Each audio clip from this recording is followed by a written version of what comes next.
Andrej Hlinka. Kňaz Andrej Hlinka, rodák z Černovej, neúnavný bojovník za práva Slovákov.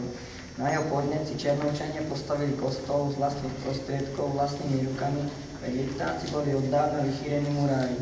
Jeho ideálom bol veriaci, ekonomicky sebestačný, národne uvedomený a vzdelaný Slovák. Chceme vám priblížiť niektoré myšlienky Andreja Hlinku. O svojbytnosti slovenského národa povedal: sme si vedomí, že my a naši spolupracovníci ideme po slávnych a trnistých cestách Štúra, Radlinského, Mojzesa, Mudrona a Vajanského a že my sme tí, ktorí vysoko držíme zástavu neuznávanej slovenskej svojbytnosti a slovenskej politiky. O útlaku a boji napísal: na nepremeníte, na neprestáte, na nezlomíte.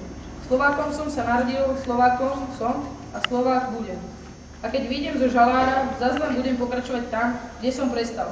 Do posledného dýchu budem bojovať za sväté práva slovenského ľudu, za božské práva slovenského národa. Proti nepriateľom národa vystúpim.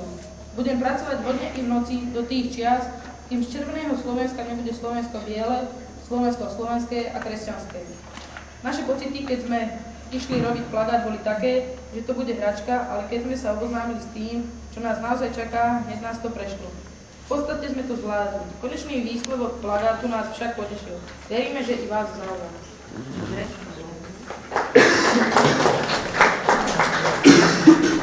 V regionálny deň sme si vybrali postavu Martina Branislava Tamáškoviča. Autormi plagátu sú Laura Lackovičová, Lenka Hutová, Miška Kadlecová, Veronika Marcovičová. Peter Hlava-Kevič. Ich prácu predstaví Veronika Marcovičová a Michala Kadlecová.